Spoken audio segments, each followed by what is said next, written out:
Salutations. Let's have some fun with perception and consciousness, alright? I want to take three phenomena that are kind of interesting and tie them together and kind of give an overall presentation of what I think contact with a type 2 or type 1 civilization is actually going to be like, alright? And maybe some things that are right in front of our face that we're missing. Sometimes the obvious is overlooked, alright? This is going to be three phenomena. One is the black-eyed children. Number two, the next phenomenon will be the Dragonfly Drones. Number three is going to kind of be the Bigfoot phenomenon. Alright, and this will be all tied into first contact from a type 1, type 2, or type 3 civilization. We're still type 0. So let's talk about that. Thank you.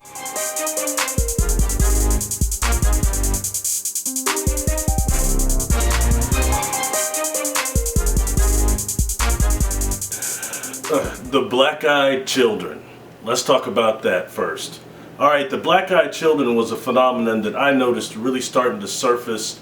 It seemed around the year 2009, 10, somewhere around 8. You started hearing a lot of reports about these black-eyed children. Alright, what's most important, I think, to note in this is that very few people actually came into contact with them.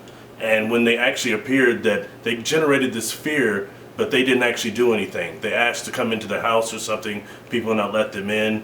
And the few people that actually did have contact with them had described getting sick. Alright, now what I think the black-eyed children were not hybrids. Alright, I think they're a warning system. You noticed on the pictures just before we started talking about this, we flashed the Garbage Pail Kids. That was an answer when I was a kid to the Cabbage Patch children that caused a big ruckus because they were supposed to be the survivors of a nuclear war. Alright, and they were all mutated and things like that. But I think the black-eyed children, what I sense and what Spirit has told me, is that they're a warning system from almost a different timeline of a type of a possible destruction that we could see here. In terms of they've seen so much probably nuclear devastation, and the fallout, radiation fallout itself, has turned their eyes black. And therefore I kind of take into account with that, the few people that have actually had contact with one of these black-eyed children described later is they got very sick. Which, my goodness, if you look at the accounts, it sounds an awful lot like radiation poisoning. Alright? So that's just something I would kind of look at that, is I feel that they're a warning system. I also stated about 4 years ago that I thought the phenomenon would start, 3 years ago, I would think the phenomenon would start receding a little, start kind of going away. So that's something that has happened. Let's go on to the next phenomenon. Thank you.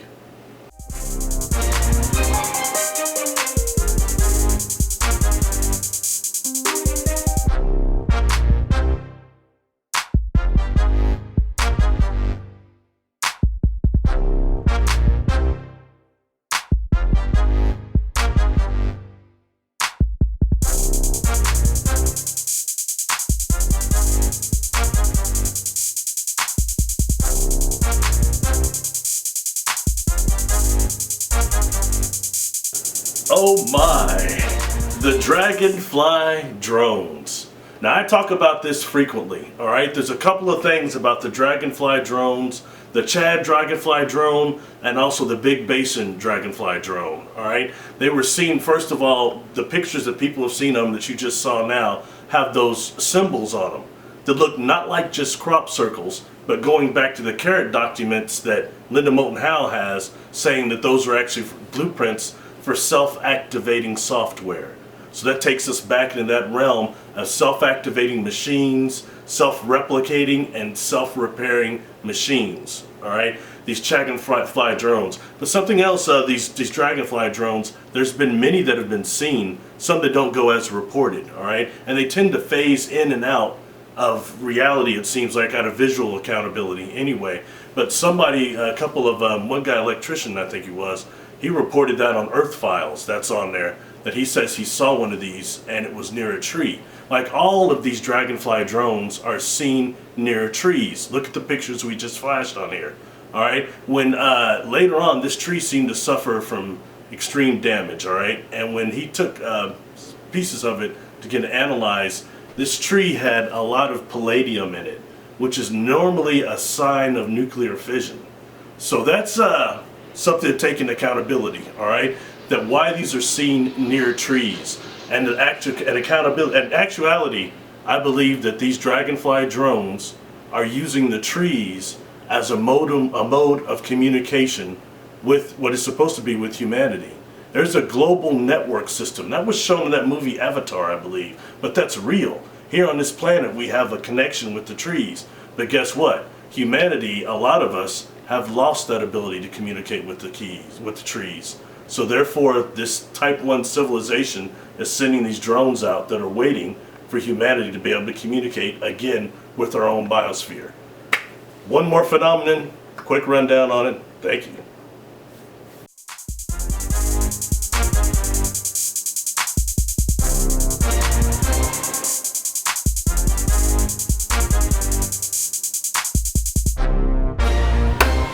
Bigfoot, Sasquatch. Talk about that real quick. First of all is I think we're dealing with several different faces of this phenomenon. One is look at the type of being the Sasquatch we just showed that have the different attributes that are shown worldwide. All right. One would be that the ones that appear to be almost feral humans. We have others that are branches of the hominid that are maybe undiscovered. And then we've got others that have self-illuminating eyes as the reports go. All right. Which gives almost an artificial type of existence to that. So maybe we're dealing with 3 types of this phenomenon. All right, that would go.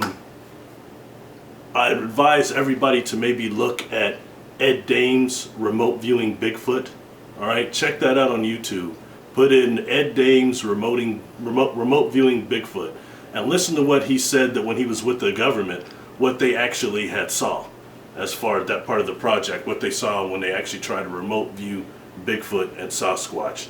So that's just a couple of things to be aware, that there also appears to be not just a paranormal aspect to some of this, certain things as reporting as in invisibility, cloaking, things of that nature. We might want to think of this in a way that ties into the other 3 phenomenons I just presented. Thank you.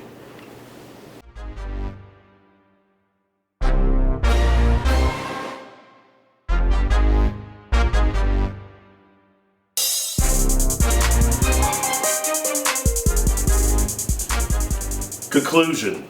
What we have is several different phenomenons. One is the black-eyed children, which is a warning system. All right. 2, we have the Dragonfly drones, which are in communication with the trees, probably sent out from a higher civilization. Number 3 is we have the Bigfoot phenomenon. All right. Tracks that we can't always find what created them. What I'm suggesting here is this. What would communication from a type 1 or type 2 or type 3 civilization actually be like? Think about what we just showed, the Bracewell probe from 2001, Space Odyssey, that movie. More like, what would a Bracewell probe in science fiction, look that up, what would a Bracewell probe actually do to communicate with us, waiting for us to become a type 1 civilization, all right? It might produce certain phenomenon that would help us to raise in consciousness. Things like footprints, things like certain spaceships, things like black-eyed children as a warning system, and Dragonfly drones maybe from a type 2 or 3 civilization waiting for us being able to communicate. So what I'm saying is we need to raise our perception. This is fun. Increase our consciousness and think about what ways might one of these Bracewell probes actually try to communicate with us. What would be the means of that communication? Thank you for listening at a time. God bless. Peace. Please subscribe, share the videos. Thanks to Print PC for doing this. Later.